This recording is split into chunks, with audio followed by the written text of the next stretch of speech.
पड़ोस में आते ही अशोक दंपति ने 9 वर्षीय सपना को अपने 5 वर्षीय बेटे सचिन की दीदी बना दिया था। तुम सचिन की बड़ी दीदी हो, इसलिए तुम ही इसकी आसपास के बच्चों से दोस्ती कराना और स्कूल में भी इसका ध्यान रखा करना। सपना को भी गोल मटोल सचिन अच्छा लगा था।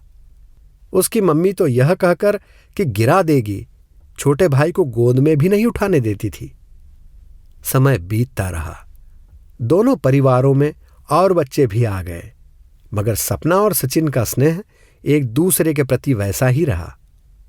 सचिन इंजीनियरिंग की पढ़ाई के लिए मणिपाल चला गया। सपना को अपने ही शहर में मेडिकल कॉलेज में दाखिला मिल गया था। फिर एक सहपाठी से शादी के बाद वह स्थानीय अस्पताल में काम करने लगी थी। हालांकि सचिन के पापा का वहां से तबादला हो चुका था, फिर भी वह मौका मिलते ही सपना से मिलने आ जाता था। सऊदी अरब में नौकरी पर जाने के बाद भी उसने फोन और ईमेल द्वारा संपर्क बनाए रखा। इसी बीच सपना और उसके पति सलील को भी विदेश जाने का मौका मिल गया। जब वे लौट कर आए तो सचिन भी सऊदी अरब से लौटकर एक बहुराष्ट्रीय कंपनी में नौकरी कर रहा था। बहुत दिन लगा दिए लौटने में दीदी। मैं तो यहाँ इस आस से आया था कि यहाँ आप मिल जाएंगी। मम्मी पापा तो जबलपुर में ही बस गए हैं और आप भी यहाँ से चली गई। इतने साल सऊदी अरब में अकेला रहा और फिर यहाँ भी कोई अपना नहीं। बेजार हो गया हूँ अकेलेपन से, सचिन ने शिकायत की। कुंवारों की तो साथिनी बेजारी है साले साहब, सलील हंसा। ढलती जवानी में अकेलेपन का स्थायी इलाज शादी है। सलील का कहना ठीक है सचिन, तूने अब तक शादी क्यों नहीं की? सपना ने पूछा। सऊदी अरब में और फिर यहां अकेले रहते हुए शादी कैसे करता दीदी? खैर, अब आप आ गई हो तो लगता है शादी हो ही जाएगी। लगने वाली क्या बात है, शादी तो अब होनी ही चाहिए। और यहां अकेले का क्या मतलब हुआ? शादी जबलपुर में करवाकर यहां आकर रिसेप्शन दे देता किसी होटल में। जबलपुर वाले मेरी उम्र की वजह से न अपनी पसंद का रिश्ता ढूंढ पा रहे हैं और न ही मेरी पसंद को पसंद कर रहे हैं, सचिन ने हताश स्वर में कहा। अब आप समझा सको तो मम्मी पापा को समझाओ, या फिर स्वयं ही बड़ी बहन की तरह जिम्मेदारी निभा दो। मगर चाची चाचा जी को एतराज क्यों है? तेरी पसंद विजातीय या पहले से शादीशुदा बाल बच्चों वाली है? सपना ने पूछा। नहीं दीदी, स्वजातीय और अविवाहित है और उसे भविष्य में भी संतान नहीं चाहिए। यही बात मम्मी पापा को मंजूर नहीं है। मगर उसे संतान क्यों नहीं चाहिए और अभी तक वह अविवाहित क्यों है? सपना ने शंकित स्वर में पूछा। क्योंकि सिमरन इकलौती संतान है। उसने पढ़ाई पूरी की ही थी कि पिता को कैंसर हो गया और फिर मां को लकवा। बहुत इलाज के बाद भी दोनों को ही बचा नहीं सकी। मेरे साथ ही पढ़ती थी मणिपाल में और अब काम भी करती है। मुझसे शादी तो करना चाहती है, लेकिन अपनी संतान न होने वाली शर्त के साथ। मगर उसकी यह शर्त, यह जिद क्यों है? यह मैंने नहीं पूछा, न पूछूंगा। वह बताना तो चाहती थी, मगर मुझे उसके अतीत में कोई दिलचस्पी नहीं है। मैं तो उसे सुखद भविष्य देना चाहता हूं। उसने मुझे बताया था कि माता पिता के इलाज के लिए पैसा कमाने के लिए उसने बहुत मेहनत की, लेकिन ऐसा कुछ नहीं किया जिसके लिए कभी किसी से या स्वयं से लज्जित होना पड़े। शर्त की कोई अनैतिक वजह नहीं है। और वैसे भी दीदी, प्यार का यह मतलब तो नहीं है कि उसमें आपकी प्राइवेसी ही न रहे। मेरे बच्चे होने न होने से मम्मी पापा को क्या फर्क पड़ता है? जतिन और श्रेया ने बना तो दिया है उन्हें दादा दादी और नाना नानी। फूल फल तो रही है उनकी वंशबेल। फिर कुछ हिचकते हुए बोला, और फिर गोद लेने या सेरोगेसी का विकल्प तो है ही। इस विषय में बात की सिमरन से? सलील ने पूछा। उसी ने यह सुझाव दिया था कि अगर घर वालों को तुम्हारा ही बच्चा चाहिए तो सरोगेसी द्वारा दिलवा दो, मुझे एतराज नहीं होगा। इसके बावजूद मम्मी पापा नहीं मान रहे। आप कुछ करिए ना, सचिन ने कहा। आप जानती हैं दीदी, प्यार अंधा होता है, और खासकर बड़ी उम्र का प्यार पहला ही नहीं अंतिम भी होता है। सिमरन का भी पहला प्यार ही है? सपना ने पूछा। सचिन ने सहमति से सिर हिलाया। हाँ दीदी, पसंद तो हम एक दूसरे को पहली नजर से ही करने लगे थे, पर संयम और शालीनता से। सोचा था पढ़ाई खत्म करने के बाद सबको बताएंगे, लेकिन उससे पहले ही उसके पापा बीमार हो गए और सिमरन ने मुझसे संपर्क तक रखने से इनकार कर दिया। मगर यहां रहते हुए तो यह मुमकिन नहीं था, अतः मैं सऊदी अरब चला गया। एक दोस्त से सिमरन के माता पिता के न रहने की खबर सुनकर उसी की कंपनी में नौकरी लगने के बाद ही वापस आया हूं। ऐसी बात है तो फिर तो तुम्हारी मदद करनी ही होगी साले साहब। जब तक अपना नर्सिंग होम नहीं खुलता तब तक तुम्हारे पास समय है सपना। उस समय का सदुपयोग तुम सचिन की शादी करवाने में करो, सलील ने कहा।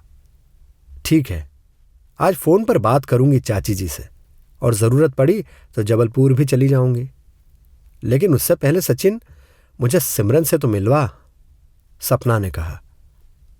आज तो देर हो गई है, कल ले चलूंगा आपको उसके घर, मगर उससे पहले आप मम्मी से बात कर लेना, कहकर सचिन चला गया।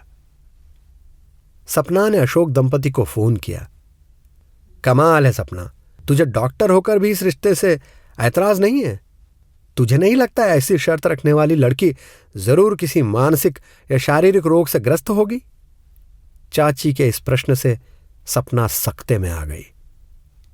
हो सकता है चाची, कल मैं उससे मिलकर पता लगाने की कोशिश करती हूं, उसने खिसियाए स्वर में कहकर फोन रख दिया। हमने तो इस संभावना के बारे में सोचा ही नहीं था, सब सुनने के बाद सलील ने कहा। अगर ऐसा कुछ है तो हम उसका इलाज करवा सकते हैं। आजकल कोई रोग असाध्य नहीं है। लेकिन अभी यह सब सचिन को मत बताना, वरना अपने मम्मी पापा से और भी ज्यादा चिढ़ जाएगा। उनका ऐतराज भी सही है सलील।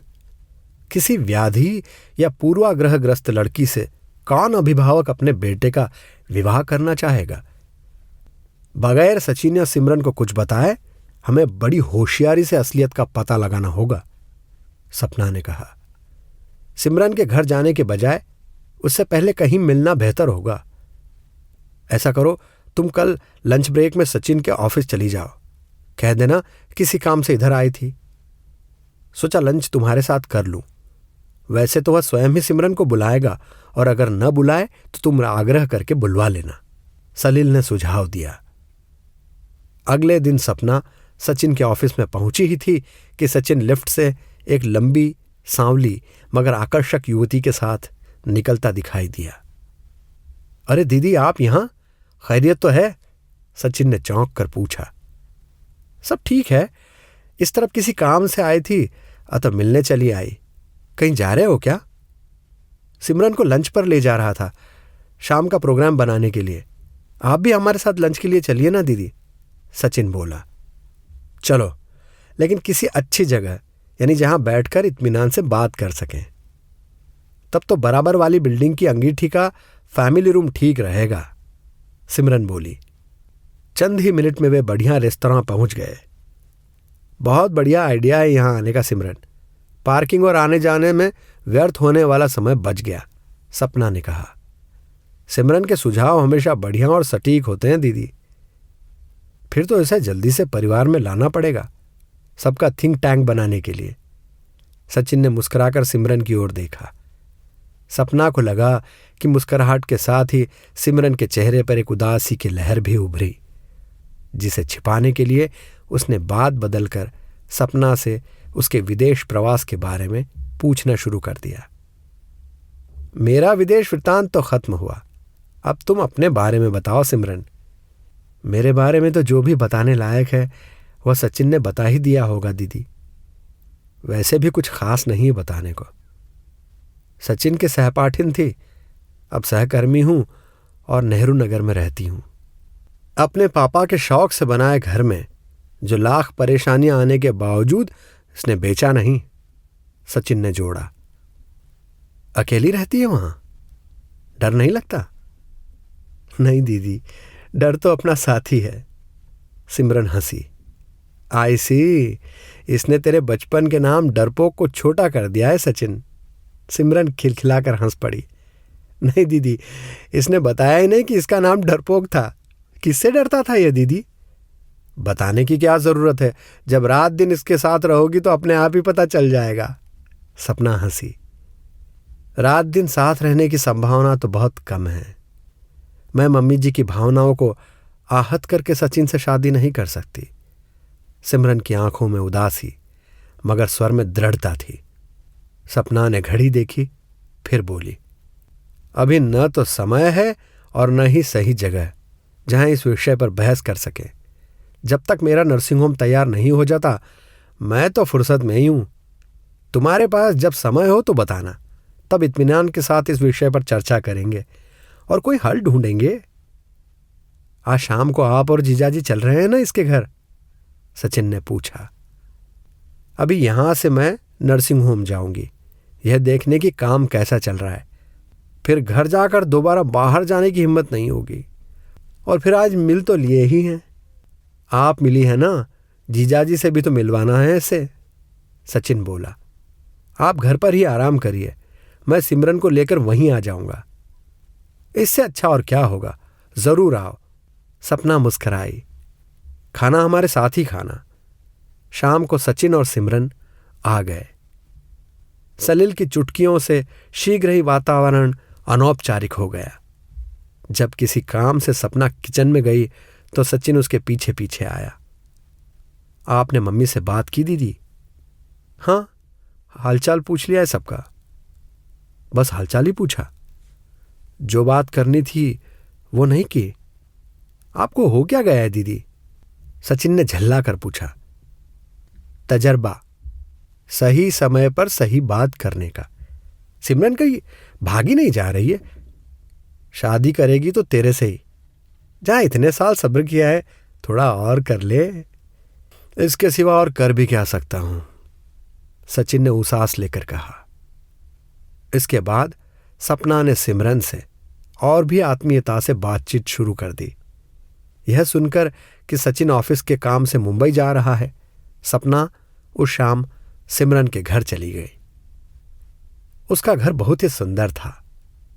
लगता था बनवाने वाले ने बहुत ही शौक से बनवाया था। बहुत अच्छा किया तुमने यह घर न बेचकर सिमरन। जाहिर है शादी के बाद भी यही रहना चाहोगे।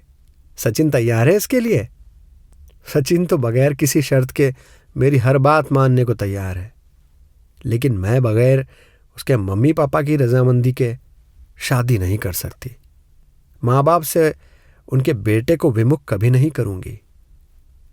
प्रेम तो विवेकहीन और अव्यवहारिक होता है दीदी। उसके लिए सचिन को अपनों को नहीं छोड़ने दूंगी। यह तो बहुत ही अच्छी बात है सिमरन। चाचा चाची जी यानी सचिन के मम्मी पापा भी बहुत अच्छे हैं। अगर उन्हें ठीक से समझाया जाए, यानी तुम्हारी शर्त का कारण बताया जाए, तो वे भी सहर्ष मान जाएंगे। लेकिन सचिन ने उन्हें कारण बताया ही नहीं है। बताता तो तब न जब उसे खुद मालूम होता। मैंने उसे कई बार बताने की कोशिश की, लेकिन वो सुनना ही नहीं चाहता। कहता है कि जब मेरे साथ हो तो भविष्य के सुनहरे सपने देखो, अतीत की बात मत करो। मुझे भी अतीत याद रखने का कोई शौक नहीं है दीदी, मगर अतीत से या जीवन से जुड़े कुछ तथ्य ऐसे होते हैं जिन्हें चाहकर भी नजरअंदाज नहीं किया जा सकता। उनके साथ जीना मजबूरी होती है।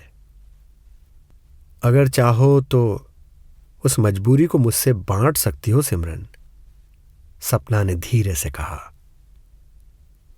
मैं भी यही सोच रही थी दीदी। सिमरन ने जैसे राहत की सांस ली। अक्सर देर से जाने और बार बार छुट्टी लेने के कारण न नौकरी पर ध्यान दे पा रही थी, न पापा के इलाज पर। अतः मैं नौकरी छोड़कर पापा को इलाज के लिए मुंबई ले गई थी। वहां पैसा कमाने के लिए वैक्यूम क्लीनर बेचने से लेकर अस्पताल की कैंटीन, साफ सफाई और बेबी सिटिंग तक के सभी काम लिए। फिर मम्मी पापा के इतराज के बावजूद पैसा कमाने के लिए 2 बार सरोगेट मदर बनी। तब तो मैंने एक मशीन की भांति बच्चों को जन्म देकर पैसे देने वालों को पकड़ा दिया था। लेकिन अब सोचती हूँ कि जब मेरे अपने बच्चे होंगे तो उन्हें पालते हुए मुझे ज़रूर उन बच्चों की याद आ सकती है जिन्हें मैंने अजनबियों पर छोड़ दिया था।